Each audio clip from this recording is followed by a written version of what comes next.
ছাত্রলীগ নেতাকে হত্যা করে গাছে ঝুলিয়ে রেখেছে দুর্বৃত্তরা শিরোনামে একটি ভিডিও সামাজিক যোগাযোগ মাধ্যমে ব্যাপকভাবে ভাইরাল হয়েছে। পোস্টগুলোতে ঝুলন্ত মরদেহের ব্যক্তিকে নোয়াখালীর আন্ডারচর ইউনিয়নের ছাত্রলীগের সভাপতি বলে দাবি করা হয়। তবে পরিবার, পুলিশ ও স্থানীয়দের বক্তব্যে উঠে এসেছে একে অপরের বিপরীত দাবি। ফলে ঘটনাটি ঘিরে তৈরি হয়েছে ধোঁয়াশা।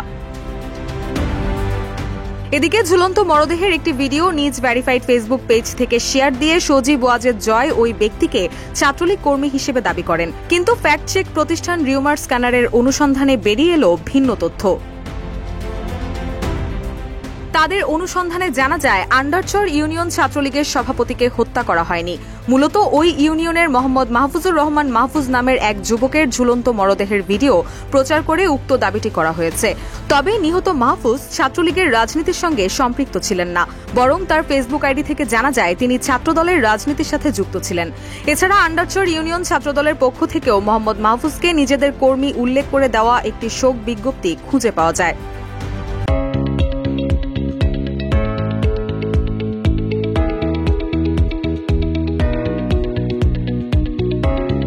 প্রচার করা ওই ভিডিওটি নিয়ে অনুসন্ধানে গত 16 আগস্টের একাধিক ফেসবুক পোস্টে একই ভিডিওটি খুঁজে পাওয়া যায়, যেখানে এটি নোয়াখালীর সদর উপজেলার 20 নং আন্ডারচর ইউনিয়ন 9 নং ওয়ার্ডের মাহফুজ আলম নামের এক যুবকের ঝুলন্ত লাশ হিসেবে উল্লেখ করা হয়। পরবর্তী অনুসন্ধানে ঘটনাটি নিয়ে বিভিন্ন গণমাধ্যমের সংবাদ খুঁজে পাওয়া যায়।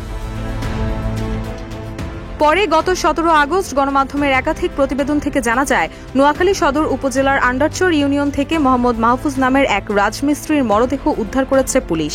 ঘটনার কয়েকদিন পরই নিহত মাহফুজের ঝুলন্ত মরদেহের ভিডিওটি প্রচার করে তাকে আন্ডারচর ইউনিয়ন ছাত্রলীগের সভাপতি দাবি করা হয় এবং এটিকে রাজনৈতিক হত্যাকাণ্ড হিসেবে দেখানোর চেষ্টা করা হয়।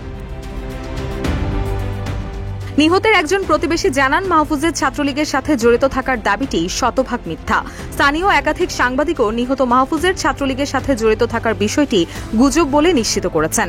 এছাড়াও উক্ত ইউনিয়নের সর্বশেষ কয়েকজন ছাত্রলীগ সভাপতি আব্দুর জব্বার রাহাত, আব্বাস উদ্দিন প্রমুখ এবং সভাপতি প্রার্থীদের কেউ খুনের শিকার হয়েছেন এমন কোনো তথ্য পাওয়া যায়নি।